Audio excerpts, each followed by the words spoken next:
Eu queria entrar com você especificamente na questão do corpo nessa hora das forças intensivas, porque ao mesmo tempo que o corpo capta tudo antes do raciocínio lógico, do pensamento, eu penso que ele também engessa.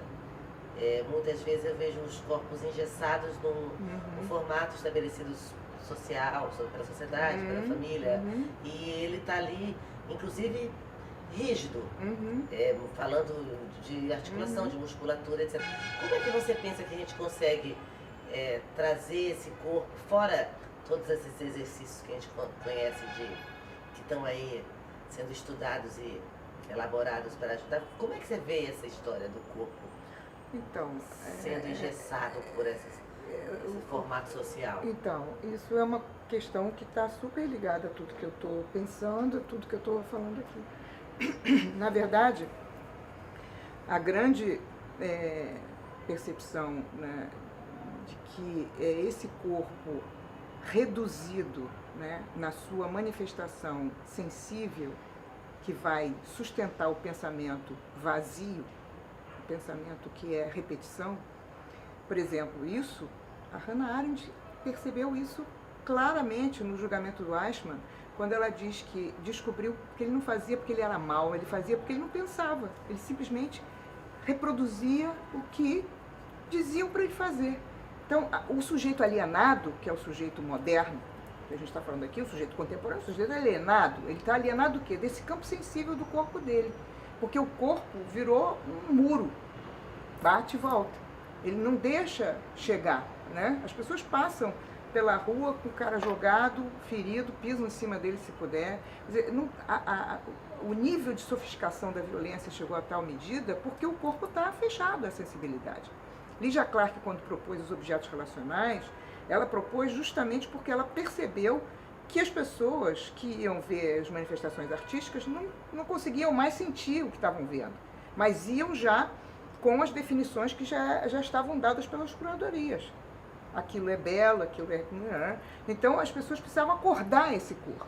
E o trabalho da Lygia Clark foi possibilitar esse corpo, né, se sensibilizar, voltar a se sensibilizar.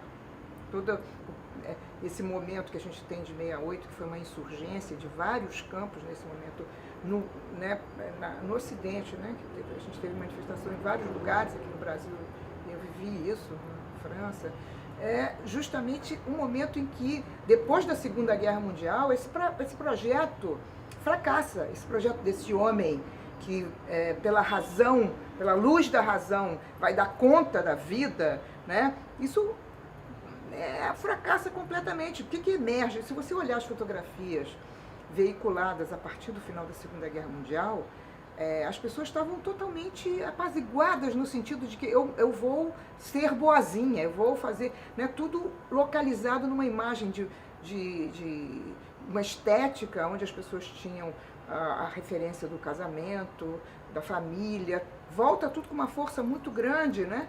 Porque irrompeu uma violência ali que o psiquismo não deu conta daquilo. Tanto que você tem muitas coisas que vieram, estudos e pensar o que significou esse paroxismo, né, que houve da violência na Segunda Guerra Mundial, né, da destruição da vida. Né? E essa emergência, então, que começa a partir da segunda metade do século XX, a arte contemporânea, né, as performances, né, Lygia Clark, Elliot Sickert, Jeff Boyce, vários, né, na dança, manifestações mais radicais em termos dos gestos e da ocupação das cidades, né, na dança contemporânea, e nas misturas, nos híbridos também, justamente tentando deixar aparecer essa multiplicidade que vai sendo apagada porque o corpo vai ficando insensível, né? Foi se tornando insensível na medida em que o privilégio estava colocado na razão, consciência, né? As pessoas aprendiam a se relacionar a partir da lógica racional, né? Consciente, e as sensações elas eram negadas, quer dizer, você separou o dizer do sentir, você passa a dizer aquilo que o outro quer ouvir, não aquilo que você está sentindo. Isso foi construído desde da Grécia para cá, depois né? Todo o pensamento ocidental ele é organizado por essa dissociação, né? Onde a representação toma de assalto a forma da existência e se transforma na grande produção hegemônica que chega ao paroxismo na Segunda Guerra Mundial, onde populações inteiras são dizimadas porque não seguem um modelo de estético, né?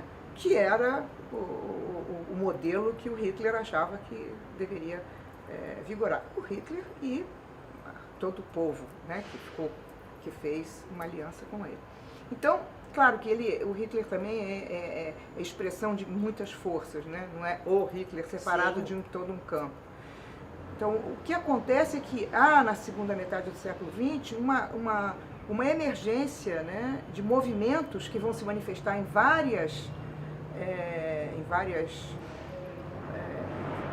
de vários modos, como na política, na arte, né, que estão na própria psicanálise, nas terapêuticas, na filosofia, que vão resgatar justamente esse campo, né, de pensar o corpo afetável. Desde Spinoza isso já está colocado, desde os estoicos, né? Então isso é retomado com força na segunda metade do século XX.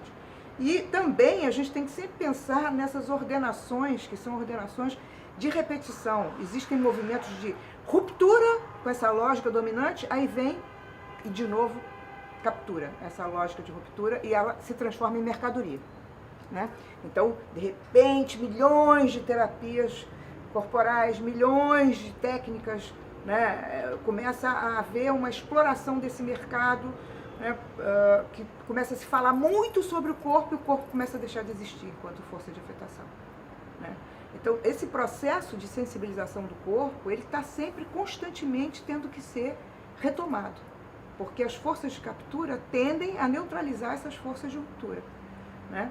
Por isso é que o Foucault vai dizer que a gente tem que estar fazendo sempre uma guerrilha contra nós mesmos, porque a tendência é a gente cair nessa mesmidade, a gente cair nessa estagnação, de perder aquilo que nos constitui enquanto força e tentar se adequar ao que a comunidade acha que é legal, que é bom, que é o certo. Ah, você é uma boa moça, um bom rapaz, está fazendo o correto, está indo na direção certa. E você? E a sua produção estética? E aquilo que pega em você, que atravessa você na sua alma, né? Que vibra o teu corpo? Como é que é? Onde é que fica isso?